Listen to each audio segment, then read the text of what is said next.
Hello to everyone, this is Mukul Sharma. Welcome to my channel. So guys, जो मैंने last video डाली थी like my 6 month experience as a sorting assistant, तो उस video के नीचे काफ़ी सारे कमेंट्स आए थे। वैसे तो मैंने 95% सभी कमेंट्स के रिप्लाई दे ही दिए थे, बट और काफ़ी डाउट्स मैंने अपनी वीडियोज़ में बता भी दिए थे, लेकिन फिर भी होता है ना कि दो चार डाउट रह गए, तो वो सारे डाउट मैंने इसमें लिख लिए हैं। और आप लोगों के जो भी डाउट्स उस कमेंट के नीचे आए थे या जिन्होंने मेरे से इंस्टाग्राम पे क्वेश्चन किए थे, वो सारे आपके जो क्वेश्चन है मैंने फिल्टर आउट कर लिए हैं। तो कुछ आपके 23-24 के आसपास सवाल बनते हैं, तो सारे क्वेश्चन इसमें डिस्कस करेंगे। और इस वीडियो में this video will be the last video of sorting assistant. इसके बाद आपको ना कोई वीडियो देखने की ज़रूरत नहीं है। ऑलमोस्ट सभी मैंने इसमें क्वेश्चंस कवर कर दिए हैं, like night shift, day shift, promotion वगैरह जो भी चीज़ें बनती हैं आपकी, जो इनसाइड स्टोरीज होती है, वो मैंने सारी इसमें शेयर करने वाला हूँ, जो शायद लोग नहीं बता रहे हैं एज अ सॉर्टिंग असिस्टेंट। क्योंकि काफ़ी लोग परेशान हैं कि भैया बहुत पॉजिटिव है तो, लेकिन कुछ नेगेटिव भी हैं। लेकिन कुछ लोग ऐसे हो रखे कि भैया हर इंसान नेगेटिव चीज़ें बता रहे हैं, लेकिन इसमें कुछ पॉजिटिव भी हैं। तो बिल्कुल ब्लंट तरीके से आपको सारी चीज़ें मैं आपको बताऊंगा कि क्या है क्या नहीं। लेकिन उससे पहले यार, आप सभी लोगों से एक रिक्वेस्ट है। यार काफ़ी लोग ना मेरा पर्सनल नंबर मांगते हैं कि भैया प्लीज़ अपना नंबर शेयर कर दो, आपसे बात करनी है। तो यार देखो, मेरे को ना इंस्टाग्राम पे मैसेज डाल दिया करो, मैं हर इंसान से वहाँ पे कनेक्ट होता हूँ, सबसे बातें करता हूँ ऑडियो फॉर्म में, जैसे ही मेरा फिजिबल होता है बात करना। लेकिन पहले जब मैंने स्टार्टिंग में वीडियोस बनाना स्टार्ट किया था, तो मैंने टेलीग्राम पे अपनी आईडी शेयर करी थी, जिसमें इशू ये क्रिएट हो रहा था कि यार लोग ना किसी भी टाइम कॉल कर दे रहे थे, लाइक रात को 12-1 बजे कॉल कर दिया कि भैया आपसे बात करनी है, हमारा एक डाउट है। तो यार देखो, मेरी थोड़ी पर्सनल लाइफ भी होती है, तो उसको थोड़ा सा प्लीज़ आप अंडरस्टैंड करो, ठीक है। आप मेरे को इंस्टाग्राम पे मैसेज करो, या फिर जो वीडियो के नीचे कमेंट्स बॉक्स होता है उसमें आप मेरे को कोई भी आपका डाउट होता है वहाँ पे आप डाउट लिख दो, मैं हमेशा रिप्लाई करता हूँ। आपने मेरे देखे होंगे किस तरीके से रिप्लाई करता हूँ, सभी ऑलमोस्ट सभी के कमेंट रिप्लाई में दे ही देता हूँ। लेकिन फिर भी अगर मेरे को लगता है ना कि यार इस इंसान से बात करनी चाहिए, बहुत ही जेन्युइन इशू है, तो मैं टेलीग्राम आईडी आपको दे दूँगा, तो आप मेरे को वहाँ पे कॉल पर कनेक्ट कर सकते हो, ठीक है।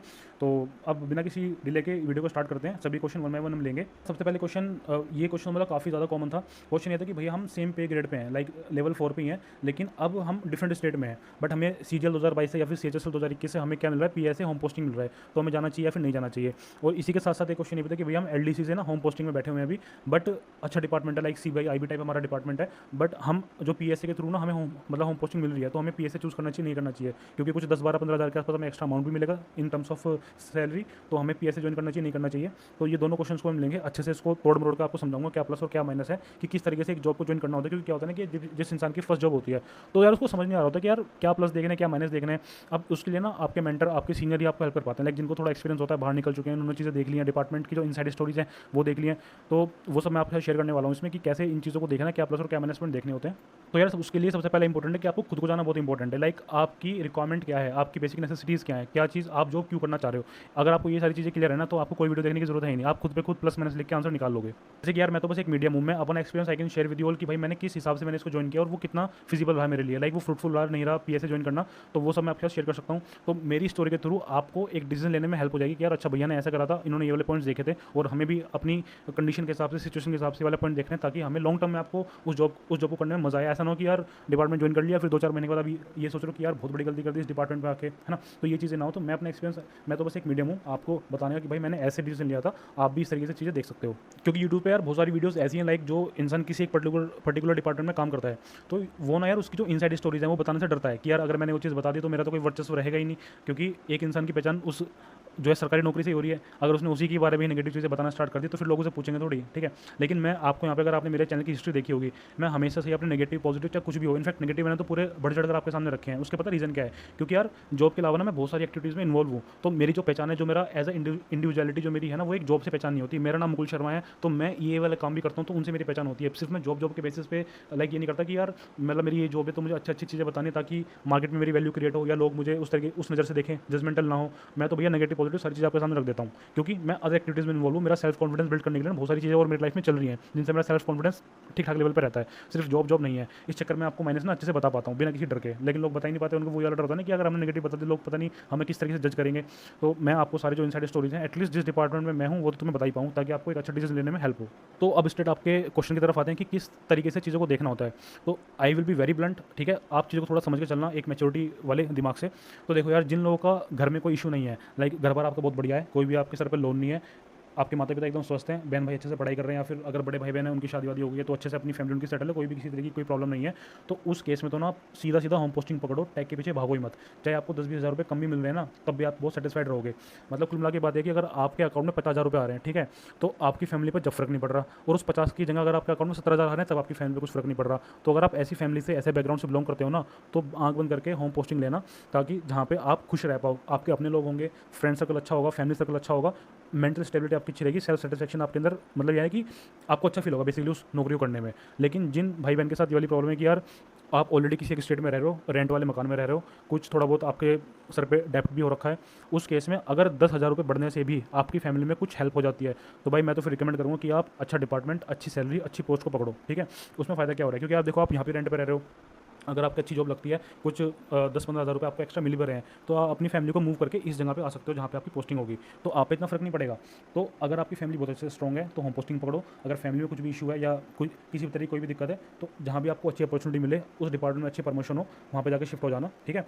अब जैसे कि मान लो कोई बंदा टैक्स असिस्टेंट है, ठीक है, अब टैक्स असिस्टेंट वो वाई सिटी में पढ़ रहा है, लेट से, अब वहाँ पे उसकी सैलरी मान लो कुछ 35 से 38 हज़ार के आसपास आ रही है वाई सिटी में, वहीं पे एक इंसान को पी ऐसे एक्स सिटी में मिल रहा है लेकिन घर से दूर मिल रहा है, तो यानी कुछ 7-8 हज़ार रुपये का फर्क पड़ेगा। तो 7-8 हज़ार के चक्कर में शिफ्ट मत हो जाना। ये मैं सेकंड कैटेगरी वाले बंदों की बात कर रहा हूँ जिनका फैमिली बैकग्राउंड इतना सही से नहीं है।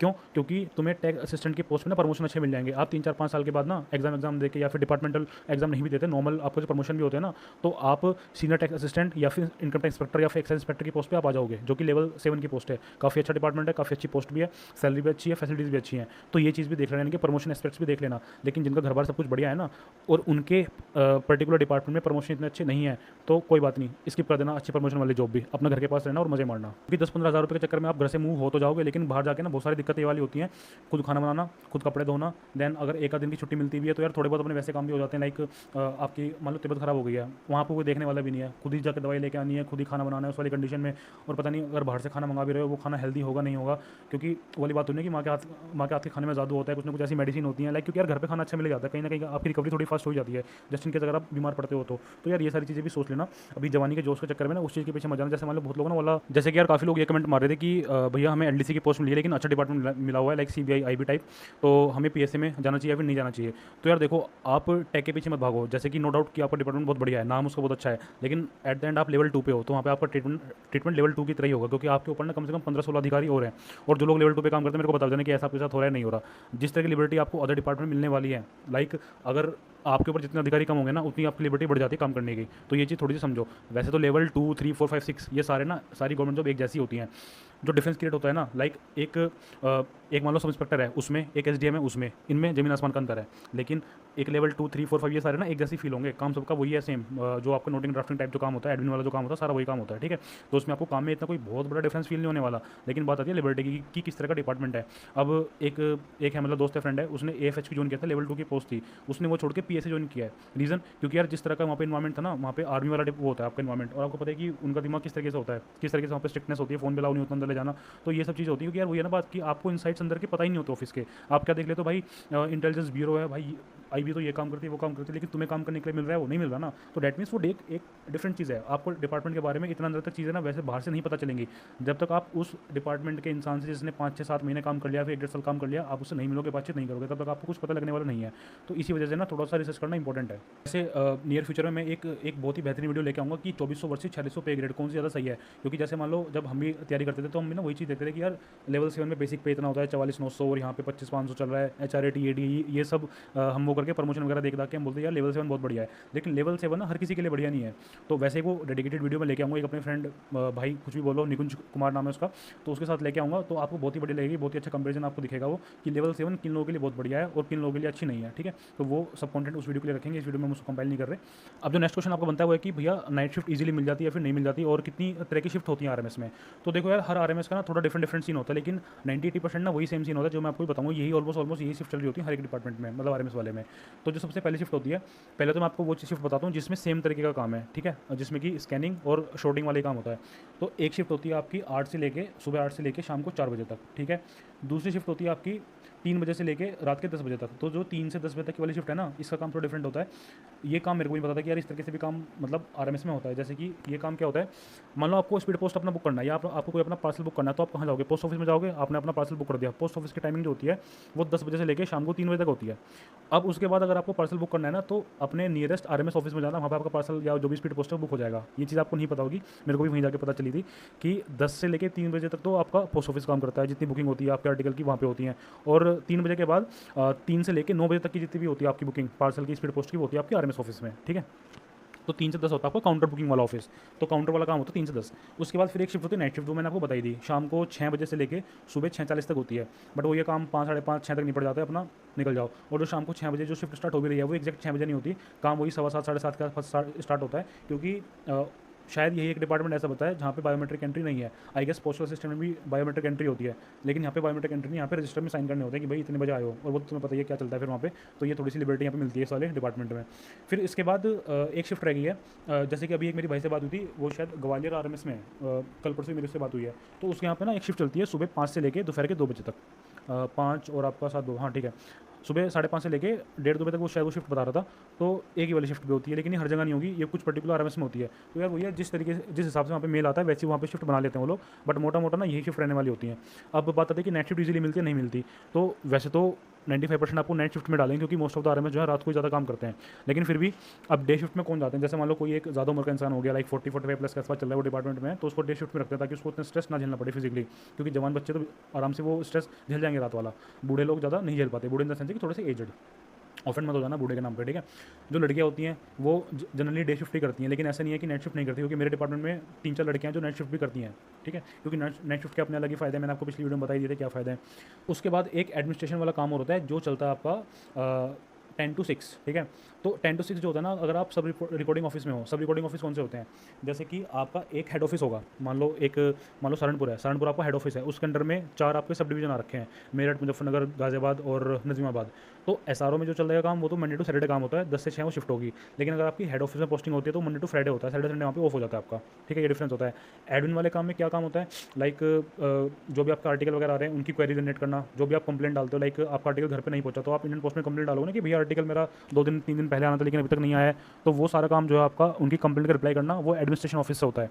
देन सिस्टम मैनेजर होना, यानी कि कोई भी कंप्यूटर में इशू होता है, कोई भी टेक्निकल फॉल्ट होता है, उस चीज़ को संभालना, एक्सेल पे काम करना, कोई भी आउटसोर्सिंग आपका स्टाफ है उसकी सैलरी को मैनेज करना, देन 2 ऑफिस के बीच में जो भी कॉरेस्पॉन्डेंस होता है, पत्राचार होता है, उसको देखना, ठीक है, इस तरह के काम होते हैं। तो मैंने 2-3 ड्यूटी करी थी उसमें एडमिन ऑफिस में, तो भाई मेरे को समझ आया कि यार ये काम मेरे लायक तो नहीं है, मतलब दिमाग खपाई बहुत ज़्यादा होती है उस वाले काम में, स्ट्रेस भी काफ़ी अच्छा खासा रहता है, और मेरे लिए सॉर्टिंग और स्कैनिंग वाला काम मेरे को ज़्यादा सूट कर रहा था, तो मैं उसी में शिफ्ट हो गया। मतलब सबकी अपनी पर्सनल चॉइस होती है, कुछ लोगों को वो काम पसंद आता है, कुछ कोई वाला काम पसंद आता है, तो मेरे लाइफस्टाइल के हिसाब से सॉर्टिंग ही मेरे लिए ज़्यादा अच्छी बैठ रही थी। हाँ, एक चीज़ और, कुछ लोगों के क्वेश्चन ये भी थे कि भैया डिपार्टमेंट में AC होता है नहीं होता, तो जैसे कि उस भाई से मेरी बात हुई थी ग्वालियर वाले से, ग्वालियर RMS, उसमें AC है भाई, उसकी जो स्पीड पोस्ट ब्रांच है वहाँ पे AC है, सहारनपुर में AC है, एंड जो कानपुर ब्रांच है वहाँ पे भी AC है। तो बहुत सारी मतलब RMS ऐसे जहाँ पे AC लगा हुआ है, लेकिन मोस्ट ऑफ द ब्रांचेज में आपको AC नहीं दिखने वाले हैं, नॉर्मल पंखे कूलर वगैरह आपको मिलेंगे, क्योंकि इंफ्रास्ट्रक्चर इतना अच्छा नहीं होता RMS का, ठीक है। तो ये आपका AC वाला डाउट भी क्लियर हो गया। देन अगला क्वेश्चन था कि भैया DV प्रोसेस और मेडिकल के बारे में कुछ बता दो कि कैसे कैसे क्या क्या होता है। तो यार अभी तक जो सीन था ना, ये सीन था कि हमारा डॉक्यूमेंट वेरिफिकेशन SSC की तरफ से होता था, लाइक SSC में हमारा जो भी CJ कॉम्प्लेक्स या हर एक स्टेट का जो भी जहाँ पे भी SSC बिल्डिंग होती थी पे DV हो गया, उसके बाद हमें सिर्फ डिपार्टमेंटल DV में अपने डॉक्यूमेंट सबमिट करने होते थे, ठीक है। लेकिन अब क्या सीन हो रहा है, अब जो आपका SSC वाला DV है ना वो डिपार्टमेंट ही करवाएगा, तो हो सकता है इस बार थोड़ा सा आपको टाइम लग जाए जॉइनिंग वगैरह उसमें करने में। तो उसमें डॉक्यूमेंट वेरिफिकेशन में वही सारी चीज़ें 10, 12 मार्कशीट और सर्टिफिकेट, ग्रेजुएशन, अभी ये शायद ग्रेजुएशन बेस पे था CJ वाला, तो इसमें आपकी ग्रेजुएशन वाली चीज़ें चेक होने वाली है, तो ये सब होने वाला है। अब जिस दिन आपका DV होगा ना उस दिन आपको मेडिकल फिटनेस का एक वो मिल जाएगा परफॉर्मा। बहुत बार तो ये लोग मेल पे भेज देंगे कि भाई अपने घर से मेडिकल करवा के लेके आओ, उसमें सारे टेस्ट लिखे होते हैं। बहुत बार आपको वो परफॉर्मा DV वाले दिन मिलता है कि भाई ये परफॉर्मा ले लो, जहाँ पे आपका DV होना है उसी के ही डिस्ट्रिक्ट हॉस्पिटल से वो वहाँ से आपको मेडिकल करवाना होता है, और मेडिकल करवाने के बाद CMO का ठप्पा लगेगा और वो आपको फिर सबमिट करना होता है जहाँ पे आपका DV हुआ है। अब मेडिकल किस लेवल का होता है, बहुत ही नीचे लेवल का मेडिकल होता है, बहुत जगह तो चेक भी नहीं होगा। जैसे मान लो किसी का दांत चेक होने हैं, तो जैसे मेरे टाइम पे क्या होता है कि भैया उन्होंने बोला मेरे से कि भाई अपने दांत दिखाओ, तो करके दांत दिखा दिया कि हाँ चलो टिक मार दिया, हो गया मेडिकल तुम्हारा। तो बहुत ही हल्का मेडिकल होता है, तो मेडिकल की टेंशन मत लेना, मेडिकल आराम से हो जाएगा। फिर एक क्वेश्चन आता है कि भैया जो मेरा परमानेंट एड्रेस है और जो मेरा कोरस्पॉन्डेंस वाला एड्रेस है वो उसमें कुछ उसका हेरफेर था। तो देखो इस तरह के जो डाउट होते हैं ना, वो जब भी आप डॉक्यूमेंट वेरिफिकेशन में जाओगे आप उनसे पूछना है इस वाली चीज़ को कि सर मेरा जो परमानेंट एड्रेस था, मतलब मैं यहाँ पे रहा हूँ, मतलब क्या सीन होता है ना कि आप रहने वाले मान लो यूपी के हो, लेकिन कोचिंग के चक्कर में आप दिल्ली में रह रहे थे, लेकिन आपने दिल्ली वाला एड्रेस ही डाल दिया परमानेंट में भी। तो अब क्या सीन होगा ना, आपकी वेरिफिकेशन दिल्ली में जाएगी, लेकिन दिल्ली में तो आपका कुछ है नहीं, ना तो आपके रिश्तेदार है ना आपके माँ बाप दिल्ली में रहते। तो उस केस में क्या करना है, DV के टाइम पे वो चीज़ चेंज करवा देना जहाँ पे आप रहने वाले हो ना, जहाँ पे आपका थाना पड़ता है, क्योंकि थाना अधिकारी ही आपके घर पर आएगा आपका वेरिफिकेशन करने के लिए। तो जहाँ पे आप रहते हो, जहाँ पे आपकी फैमिली आस पड़ोस रहते हैं, क्योंकि आस पड़ोस वालों के भी एक एक वो आधार कार्ड वगैरह लिए जाते हैं, तो वो सब देख लेना एक बार। जब आप डीवी के लिए जाओगे तो वहीं पे जो स्टाफ होगा उससे पूछ लेना कि भाई ऐसा ऐसा सीन हो रखा है तो क्या करना है, वो आपको रिकमेंड कर देंगे कि भाई आपको ये चीज़ चेंजेस आप यहाँ पे करने हैं। अब बात आती है कि भैया ट्रांसफर का यहाँ पे क्या सीन रहता है, कितने साल के बाद ट्रांसफर होता है। तो एज़ पर 38A करके एक रूल होता है, उसमें 1 साल की सर्विस मैंडेटरी होती है। 1 साल की सर्विस के बाद आप अप्लाई करते हो, आपका ट्रांसफर नहीं होता, आप अप्लाई करते हो। अप्लाई करने के बाद आपकी क्यू जनरेट हो जाएगी, लाइक रैंकिंग डिसाइड हो जाएगी आपकी कि जिसने पहले अप्लाई कर रखा होगा उसको पहले प्रेफरेंस मिलेगी, जिसने बाद में करा होगा सो एंड, ठीक है, ये वाला सीन होता है। अब कितनी जल्दी होता है, तो यार होने को तो तुम्हारा 2-3 महीने में भी हो जाएगा। मान लो 1 साल आपने पूरा कर लिया, अब 1 साल पूरा होने के बाद उसके बाद 1-2 महीने बाद हो सकता है आपका ट्रांसफर हो जाए, और ना होने को 2-2.5 साल तक भी ना हो। वो होता है वैकेंसी के ऊपर, अगर उस डिवीजन में वैकेंसी है तो ट्रांसफर हो जाएगा, अदरवाइज नहीं है तो फिर आपको वेट करना पड़ेगा। लेकिन एक तरीका है म्यूचुअल ट्रांसफ़र। म्यूचुअल ट्रांसफ़र में क्या होता है कि जैसे मान लो आप नॉर्मल ट्रांसफ़र लेके जा रहे हो, तो अपनी पूरे जो भी आपकी जॉब की अवधि है, जितनी आप टाइम जॉब करने वाले हो, सिर्फ 2 बार ही आप ट्रांसफ़र के लिए अप्लाई कर सकते हो। लेकिन उसमें क्या होता है, आपकी सीनियरिटी कम होती है। मान लो आपको 3 साल एक पर्टिकुलर जगह पे हुए थे, तो आपके ये होता है ना कि 3 इंक्रीमेंट लगे, आपकी 3 साल सीनियरिटी हो गई। लेकिन जब आप ट्रांसफ़र लेके कहीं और जाते हो ना, फिर आप जीरो से स्टार्ट करते हो, ठीक है। सैलरी कम नहीं होगी, सैलरी आपकी वही मिलेगी, लेकिन स्टार्ट जीरो से करोगे अपना आप। लेकिन म्यूचुअल ट्रांसफ़र में क्या होता है कि अगर कोई एक बंदा ए आपके शहर में रहता है, लेकिन आप बी शहर में हो, आप A to B आ जाएगा, B to A आप चले जाओगे, तो यहाँ पे किसी की सीनियरिटी लॉस नहीं होगी, ठीक है। क्योंकि उसकी जगह आप काम कर रहे हो और आपकी जगह वो काम कर रहा है, तो यहाँ पे स्टाफ तो मैनेज हो गया ना, तो यहाँ पे आपकी सीनियरिटी लूज नहीं होती। और ये म्यूचुअल ट्रांसफर सबसे स्पीड तरीके से होता है। बस आपको म्यूचुअल ढूंढने पड़ते हैं, जो कि बहुत मुश्किल से मिलता है। मिल जाते हैं तो भैया उनको रोक के रखना कि भाई 1 साल के बाद हम अपना म्यूचुअल कर लेंगे। अब म्यूचुअल ना ऐसा मैंने सुना है कि 1 साल से पहले भी हो जाता है, लाइक मेडिकल ग्राउंड वगैरह बहुत ज़्यादा जरूरी है, आपके पेरेंट्स की तबियत खराब है, या फिर तुम्हारी तबियत खराब हो रही है, यहाँ पे बार बार नहीं सर्वाइव हो पा रहा आपसे, मतलब घर से इतना दूर आप सर्वाइव नहीं कर पा रहे, तो उस केस में 1 साल से पहले भी हो जाता है। वो लेटर वेटर लिख के देना पड़ता है कुछ, वो आप देख लेना जब आप डिपार्टमेंट में जाओगे, आपको वहाँ जाके पता लग जाएगा। सबसे इंपॉर्टेंट सवाल लोगों ने ये पूछा था कि भाई वहाँ पे MTS वाला काम करना पड़ता है क्या, कट्टे वट्टे उठाने पड़ते हैं क्या वहाँ पे हमें। तो यार देखो, इसका मैं सीधा जवाब दूँ कि हमेशा तो नहीं उठाने पड़ते। मान लो जो ये ना जो ऐसे वाला काम होता है ना, टीम वर्क वाला काम होता है। टीम वर्क का मतलब होता है कि आपके बाबू होंगे जो कि सॉर्टिंग असिस्टेंट है, फिर आपका MTS स्टाफ होता है। अब दोनों में ना आउटसोर्सिंग होती है, सॉर्टिंग असिस्टेंट में भी आउटसोर्सिंग होती है और MTS में भी आउटसोर्सिंग होती है, क्योंकि बिना आउटसोर्सिंग के काम कहीं नहीं हो पाएगा। अब क्या सीन हुआ है कि MTS वाले स्टाफ ना है नहीं, मान लो होने चाहिए थे 5, लेकिन 2 ही आए हैं, ठीक है। अब वो 2 तो यार उनके ऊपर बहुत वर्कलोड बढ़ जाएगा ना, तो आपसे जो आपके हेड शोल्डर है वो ये बोल दें कि यार जो छोटे छोटे कट्टे हैं जो मतलब ज़्यादा भारी नहीं है, एटलीस्ट वो अपने पास से पलट लो। मतलब ऐसा नहीं कि सर पे कट्टा लाद के आप बाहर से लेके आ रहे हो, ऐसा तो बिल्कुल नहीं होगा। और अगर हो भी रहा है तो साफ मना कर देना, भैया हम नहीं कर रहे वाला काम। वैसे कोई प्रेशर नहीं करेगा आपको। लेकिन जैसे मान लो आपकी ट्रे के पास कोई एक आध कट्टा पड़ा है, तो एक आध कट्टा, अब ऐसा नहीं कि आप उस एक आध कट्टे के लिए वेट कर रहे हो कि MTS स्टाफ आएगा वो डालेगा। बहुत बार बहुत ही रेयर होता है यार, कुछ 2-4-5% ही होता है वाला काम कि आपको खुद वो कट्टा उठा के डालना पड़ रहा है। अदरवाइज मान लो कोई भारी कट्टा है ना, तो MTS खोल दो कि भैया ये आप इसमें डाल दो, वो आप डाल देंगे। तो क्या MTS वाला काम करना होता है? नहीं। लेकिन क्या बिल्कुल नहीं है? नहीं, एक आध बार करना पड़ जाता है, लेकिन इतना हैवी नहीं होता वो, थोड़ा बहुत हाथ बटाने वाला काम होता है। क्योंकि देखो, अगर आप हाथ नहीं बटाओगे, अगर आपको 5:30-6 बजे काम खत्म नहीं करना, फिर वो 7-8 बजे काम खींचेगा, तो वो तालमेल बना के ना सारे लोग अच्छे से काम कर लेते हैं, उसमें कोई ऐसी कोई शर्म वाली बात नहीं है, ठीक है। अब कुछ लोग पूछे थे कि भैया इसमें XCT YCT ZCT क्या सीन होता है। तो यार जो सॉर्टिंग असिस्टेंट होता है, यानी कि जो RMS ऑफिस जो होता है ना, वो मैक्सिमम आपके XCT में होते हैं। XCT से ऊपर तो क्या ही होगा, मिनिमम आपके YCT में होते हैं। YCT से नीचे आपका RMS ऑफिस नहीं मिलने वाले, ठीक है। कोई भी आप डिपार्टमेंट लोगे RMS में, वो आपको YCT में ही होगा एटलीस्ट, क्योंकि वो सेमी अर्बन एरिया में होते हैं, क्योंकि रूरल एरिया में नहीं होंगे, ZCT में नहीं होते। लेकिन PA ZCT में आ जाता है, तो X और Y 2 सिटी में होते हैं। ये भी आपका डाउट क्लियर हो गया। अगला क्वेश्चन था कि भैया हॉलीडे का यहाँ पे क्या सीन आता है, कि मतलब नेशनल हॉलीडे उसी डेट पे मिलती है, फिर आगे पीछे कब मिलती हैं। तो देखो, मिलने को तो आपको उस डेट पे मिल जाएंगी। जैसे कि मान लो अभी रिसेंटली 2 अक्टूबर गई है, तो 2 अक्टूबर को अगर आपको छुट्टी लेनी है तो मिल जाएगी, कोई इसमें इशू नहीं है। लेकिन 2 अक्टूबर की छुट्टी ना लोग नहीं लेते, क्योंकि यार ये कोई बहुत बड़ा इवेंट तो है नहीं कि आपको व्रत रखना या कहीं सेलिब्रेट करने के लिए जाना है। तो जनरली क्या होता है कि 2 अक्टूबर को सबने काम करा, और 2 अक्टूबर वाली छुट्टी वो फ्यूचर में कभी ले लेंगे। जैसे कि मैंने 2 अक्टूबर को ली थी, लेकिन वो क्यों ली थी मैंने 2 अक्टूबर को, वो चीज़ समझो आप। मैंने अपने 6 नाइट अपनी पूरी करी, तो 6 नाइट के बाद मेरा क्या हुआ कि मेरे 2 वीकली ऑफ बने थे। 2 वीकली ऑफ वो, और 28 तारीख का मेरा था नेशनल हॉलीडे, शायद कोई त्यौहार वगैरह था। और फिर मेरा 2 तारीख की ये वाला पोस्टर जो था, तो मैंने 4 छुट्टी ना एक साथ ली थी। तो 4 छुट्टी एक साथ लेने का मतलब है कि मेरी 2 अक्टूबर को भी छुट्टी हो गई थी, ठीक है। तो ये सबसे ज़्यादा ना मतलब ये फ़ायदा वाला पॉइंट है सारे डिपार्टमेंट का, कि आप सारी छुट्टी ना अपने हिसाब से मोल्ड कर सकते हो, कि उस दिन ना लेके अपनी छुट्टी आपने इकट्ठी करी और एक साथ फिर छुट्टी लगा ली अपनी। तो ये सिर्फ इसी डिपार्टमेंट में हो रहा है, और कहीं डिपार्टमेंट में ये नहीं हो रहा। बाकी अगर आप लेना चाहते हो आपको छुट्टियाँ मिल जाएंगी, उसमें कोई दिक्कत नहीं होने वाली। अब मेन क्वेश्चन है कि भैया जैसे होली दिवाली होती है, ये तो इंपॉर्टेंट त्यौहार होते हैं, इसमें छुट्टी मिलती है नहीं मिलती। तो यार देखो, अगर आप लोकल के हो तो डिपार्टमेंट आपको ये बोला कि यार आप तो लोकल के हो, आप मतलब सेलिब्रेट करके आप क्या नाम है डिपार्टमेंट में आ जाना काम करने के लिए। लेकिन जो लोग मान लो दूर के हैं, लाइक 500-600 किलोमीटर दूर से आते हैं, तो उनको छुट्टी जल्दी ग्रांट हो जाती है। तो ये फैक्ट तो है। अब जैसे मान लो सपोज होली है, ठीक है। अब होली वाले दिन मैंने सपोज मैं नाइट ड्यूटी कर रहा हूँ, तो मैंने दिन में तो होली सेलिब्रेट कर लिया अपनी अच्छे से फैमिली के साथ। अब नाइट में थोड़ी ना कोई होली सेलिब्रेट करता है, तो मैं होली वाले दिन अपनी ड्यूटी करने चला जाऊँगा, क्योंकि मैं लोकल का हूँ। लेकिन अगर मैं बाहर का बंदा होता ना, तो मैं अपने डिपार्टमेंट बोल देता कि यार मेरे को घर पे जाना है, अपने ये त्यौहार वगैरह मेरे को सेलिब्रेट करना है अपनी फैमिली के साथ, ये वो, तो आपको छुट्टी मिल जाएगी। छुट्टी मिलने में आपको कोई दिक्कत नहीं होने वाली। तो वो डिपेंड करता है कि आप लोकल के हो कि बाहर के हो। काफ़ी लोग ये क्वेश्चन पूछते हैं कि भैया ये सब डिवीजन जो होते हैं, ये हमें कैसे पता चलेंगे कि ये वाले सब डिवीजन है। तो यार देखो, टेलीग्राम में ना बहुत सारे ग्रुप बने हुए हैं, CHS 21 के बने हैं, CGL 2022 के बने हुए हैं, तो वहाँ पे यूनियन वाले कुछ मेंबर्स होंगे, आप वहाँ पे जो एडमिन वगैरह होगा उनको मैसेज करना, वो आपको सारी इन्फॉर्मेशन दे देंगे कि कौन से डिवीजन में कौन सा मतलब आपके सब डिवीजन आते हैं। तो मैं किसी यूनियन को प्रमोट नहीं कर रहा, लेकिन FNPO के नाम से एक यूनियन है, क्योंकि मेरे टाइम पे भी ना काफ़ी एक्टिव थी वाली यूनियन, तो मैंने उसमें से ही जो है भैया उनसे मैंने पूछा था कि भैया कौन से डिवीजन वगैरह आते हैं, तो आपके अगर कोई डाउट होता है डिवीजन से रिलेटेड आप उनको मैसेज कर देना, वो आपको बता देंगे। क्वेश्चन आता है कि भैया ट्रेनिंग का कैसे नहीं होता, कि ट्रेनिंग हमारी जाती होगी कि मतलब कुछ टाइम के बाद होती है, या फिर PSC की ट्रेनिंग एक साथ होती है कि सेपरेट होती है। तो पहले तो आपकी इन हाउस ट्रेनिंग होगी, बोथ PA की भी और SA की भी, 14-15 दिन की होती है, 2 हफ्ते की, ठीक है। अब उस ट्रेनिंग के बाद PA की तो हो सकता है कि उसके बाद आपको जो आपके PTC होते हैं, मतलब पोस्टल ट्रेनिंग सेंटर जो होते हैं, आपको वहाँ पे भेज दें, जो पोस्टल असिस्टेंट होते हैं उनको। लेकिन जो sorting असिस्टेंट होते हैं ना, उनके केस में क्या होता है कि 2-3 आपके सेशन इकट्ठे करके, यानी कि 2-3 साल के कैडर, यानी कि 18, 19, 20 इन सबको एक साथ भेजेंगे 2023 में। जैसे कि अभी रिसेंटली 2017-18 वाले मतलब जो sorting असिस्टेंट है वो ट्रेनिंग पे जा रहे हैं। तो यहाँ पे ट्रेनिंग पे ऐसा नहीं है कि आप जाते चले जाओगे, हो सकता है 2-3-4 साल के बाद आप ट्रेनिंग पे जाओ, लेकिन PA में 1-1.5 साल के बाद ट्रेनिंग पे चले जाते हैं लोग बाग। फिर एक क्वेश्चन यार ये आता है कि अगर हमें कुछ साइड बाय साइड, जैसे कि sorting असिस्टेंट में टाइम अच्छा खासा मिल रहा है, डे टाइम तो हमारा ऑलमोस्ट फ्री है, तो अगर हम अपना कुछ बिजनेस करना चाहते हैं तो कर सकते हैं, नहीं कर सकते? कोई गवर्नमेंट एम्प्लॉयज़ होते हैं उनको मतलब अलाउ होता है? तो यार ये चीज़ मैंने भी मतलब मैं भी फिगर आउट कर रहा हूँ कि ये चीज़ होती है नहीं होती। वैसे तो जो रूल होता है वो ये होता है कि कोई भी अगर गवर्नमेंट एम्प्लॉय है वो किसी बिजनेस करने के लिए एंटाइटल नहीं होता। तो एज ऑफ नाउ तो मतलब अपने सीनियर से पता करना, अभी इसके बारे में मुझे भी इतना आइडिया नहीं है, बट हाँ अगर एज ऑफ नाउ आपको बिजनेस स्टार्ट करना है ना, तो अपने किसी लाइक वाइफ या अपनी मदर, अपने फादर नाम पे स्टार्ट कर लो, कुछ कमाना स्टार्ट करो वहाँ से। बाद में अगर आपको डिपार्टमेंट से कुछ ऐसी प्लस इन्फॉर्मेशन मिलती है, पॉजिटिव इन्फॉर्मेशन मिलती है, तो आप अपने नाम पर ट्रांसफर करवा लेना उसको फ्यूचर में। क्वेश्चन याद है कि भैया हमारा सिलेक्शन इस पर्टिकुलर डिवीजन में हमारा DV होने वाला है, लेकिन हमें इस डिवीजन के इस सब डिवीजन में हमें अपनी वो चाहिए पोस्टिंग, तो उसके लिए क्या करना होगा? तो यार जब आप डॉक्यूमेंट वेरिफिकेशन के लिए जाओगे ना, तो वहीं पे एक एप्लीकेशन डाल देना कि भाई हमारे लिए जो होम पोस्टिंग है ना, हमारे घर के पास ये वाला RMS पड़ता है, तो प्लीज़ हमें इस वाला RMS के यहाँ पे पोस्टिंग दी जाए, ताकि मैं अपनी सर्विस को अच्छे से दे सकूँ मतलब इस गवर्नमेंट डिपार्टमेंट में।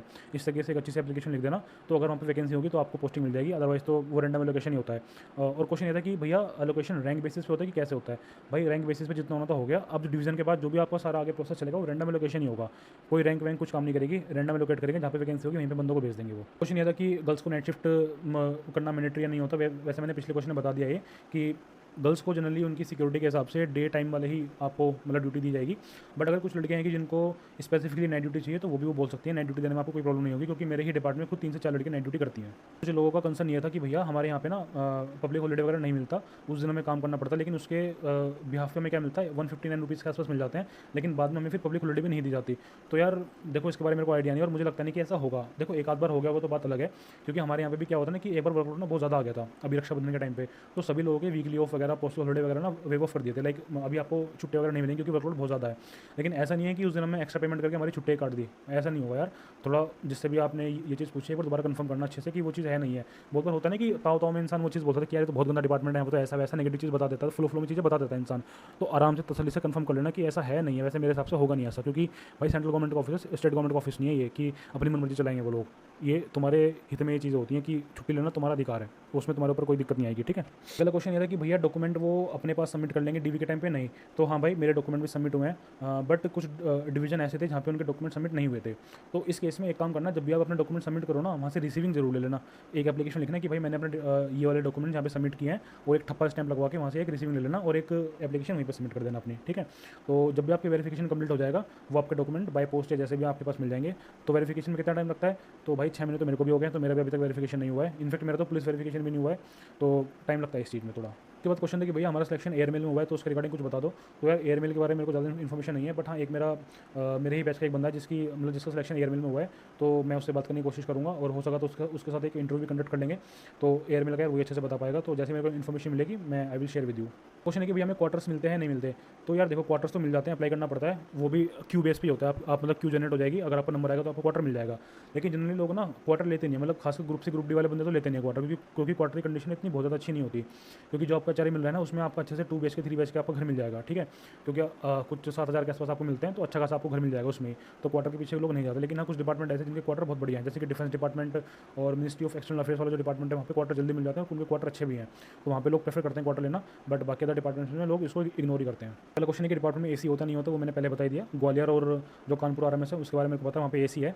तो कुछ डिपार्टमेंट में होंगे, कुछ में नहीं होंगे। फिर एक क्वेश्चन याद है कि भाई यहाँ पे एडमिनिस्ट्रेशन वाला काम होता है नहीं होता, तो मैंने आपको बता दिया 10 से 6 वाली जो सब रिकॉर्ड ऑफिस वाली जो ऑफिस होती है जॉब, वहाँ पे आपका एडमिनिस्ट्रेशन वाले काम होता है, और हेड ऑफिस में भी आपका एडमिनिस्ट्रेशन वाला काम होता है। तो वो देख लेना, मैंने बता दिया, पीछे आपको क्वेश्चन आंसर कर दिया मैंने। जो लोग स्किप मार मार के देख रहे हैं, पीछे जाके देख लेना एक बार। देन क्वेश्चन आता है भैया एक्सटेंशन के लिए कैसे अप्लाई करना है। तो जब भाई डॉक्यूमेंट वेरिफिकेशन के लिए जाओगे तभी आप अपनी एक एप्लीकेशन दे देना, या फिर डीवी के बाद आपके पास जो ज्वाइनिंग वाला मेल आएगा ना, तो उसी मेल में आप अपना एक एप्लीकेशन लगा देना कि भाई अभी हम ज्वाइन नहीं कर सकते हैं, सो एंड सो जो भी आपकी दिक्कत है, लाइक एग्जाम है या मेडिकल इशू है, कुछ भी है, वो अपना उस एप्लीकेशन लिख देना। बाकी मैं तो रिकमेंड करूँगा कि जो भी जिनका भी मेंस है सीजीएल 2022 वाला, ये जो 23 वाला मेंस है, तो वो तो एक्सटेंशन ले ही लेना, अपने एग्जाम से पहले ज्वाइन मत करना, क्योंकि यार बहुत असर हो जाएगा, नहीं तो माइंड में पढ़ाई नहीं कर पाओगे बिल्कुल भी आप। देन एक क्वेश्चन है कि भैया मेडिकल फैसिलिटी यहाँ पे किस हिसाब से मिलती है। तो सेंट्रल गवर्नमेंट में सीजीएचएस का कार्ड बनता है, तो जो ग्रुप सी ग्रुप डी वाले होते हैं उनके 250 रुपये कटते हैं, और जो ग्रुप बी वाले ऑफिसर उनके आपके 650 रुपये कटते हैं। सीजीएचएस आपको कार्ड बन जाएगा, डिस्पेंसरी आपको अलॉट हो जाएगी। जब भी आपको बीमारी होती है डिस्पेंसरी जाके रेफर आपको कराना होता है, तो जो भी आसपास एक अच्छा हॉस्पिटल होगा वहाँ पे आपको रेफर कर देंगे, वहाँ पे आपका फ्री इलाज होगा। फ्री इलाज नहीं होता, बेसिकली क्या है कि बहुत सब्सिडाइज आपके रेट पे होता है। मान लो आपको कोई अल्ट्रासाउंड कराना है, तो अल्ट्रासाउंड का रेट मान लो 800-900 रुपये है, लेकिन सीजीएचएस कार्ड के थ्रू वही आपका अल्ट्रासाउंड ना 50-60 रुपये का हो जाएगा, और ये 50-60 रुपये का बिल भी ना आप अपने ऑफिस में जब सबमिट कर दोगे तो ये आपका रिम्बर्स भी हो जाएगा। तो बेसिकली फ्री इलाज ही होता है एक तरीके से वो, लेकिन पहले आपको पैसे देने पड़ते हैं। लेकिन मान लो आपकी कोई सर्जरी बहुत ज़्यादा महंगी हो रही है, लाइक 2-2.5-3 लाख रुपये के आसपास आपके लग रहे हैं, उस केस में आपके पास पैसा नहीं है, तो आप अपने डिपार्टमेंट को ये लेटर लिख दोगे कि भाई मेरे पास अभी इतना फंड अवेलेबल नहीं है, प्लीज़ मेरा इलाज होना है, वाली सर्जरी होनी है, मेरे माता पिता जिसकी भी होनी है, तो उसके लिए मुझे फंड जनरेट किया जाए। तो वहाँ से आपको साइन करके एक लेटर बन जाएगा, फिर आपका इलाज सीधा सीधा फ्री हो जाएगा वो, ठीक। देन एक वर्क इन्वायरमेंट के ऊपर एक सवाल था, जैसे कि मान लो आप एलडीसी यूडीसी या टैक्स असिस्टेंट कहीं भी हो, ठीक है, आपको एक प्रॉपर एक टेबल चेयर मिलती है, आपके आसपास ना इंस्पेक्टर बैठा होता है, बहुत बार डिप्टी सेक्रेटरी बैठा होता है, तो थोड़ा सा आप कांस्टेंट तरीके से काम करते हो, यानी कि बंद के काम करते हो। लेकिन सॉर्टिंग असिस्टेंट में क्या होता है, हम लोग मान लो स्कैनिंग कर रहे हैं, सॉर्टिंग कर रहे हैं, तो म्यूज़िक लगा लिया, कान में हेडफोन लगा लिए, या फिर कोई वेब सीरीज चला ली, देखते जा रहे हैं उसको, मतलब शॉर्टिंग भी करते जा रहे हैं। तो देखो ये लिबर्टी मिलती है। इनफैक्ट एक मेरी भाई से बात हुई थी, वो ऑफिस के टाइम उसने मेरे को कॉल किया था, तो वो यही बता रहा था कि भाई मैंने बोला कि यार ये म्यूज़िक कहाँ चल रहे हैं साइड में, कह रहा भाई म्यूज़िक चल रहे हैं यहाँ पे, मतलब फ़ोन वोन चला रखे हैं और काम भी चल रहा है। तो देखो ये वाली लिबर्टी थोड़ी सी यहाँ पे शॉर्टिंग असिस्टेंट मिल जाती है, क्योंकि कोई तुम्हें ना तुम्हारे काम के जो वे ऑफ वर्किंग है उस पर कोई नहीं टोकेगा कि तुम ये काम ऐसे क्यों कर रहे हो, ऐसे करो। भाई अपने हिसाब से काम करो, उनको मतलब बस काम निपटना चाहिए। ये जितना भी काम हमारा वर्कलोड आज रात का दिन का जितना भी काम है, ये काम निपट जाए, चाहे उसको लेट के सो के जैसा आपका मन करे वैसे काम करो। तो ये वाली लिबर्टी शॉर्टिंग असिस्टेंट में मिल जाती है। तो ठीक है, यही सारे क्वेश्चन थे। आई होप मैंने आपके सभी डाउट्स सभी क्वेश्चन के जवाब दे दिए होंगे। बाकी इसके अलावा भी अगर आपको कोई भी क्वेश्चन बचता है तो मैं नीचे कमेंट पिन करूँगा, उस कमेंट के नीचे आप अपने क्वेश्चन लिख दीजिएगा। बाकी नेक्स्ट वीडियो तो भी मैं बनाऊँ Q&A वीडियो, तो मैं उसी कमेंट से सारे क्वेश्चन उठा लूँगा और दोबारा से एक वीडियो शूट कर लेंगे। तो ठीक है, ये वीडियो में मिलते हैं नेक्स्ट वीडियो में। Till then bye bye, take care, जय हिंद।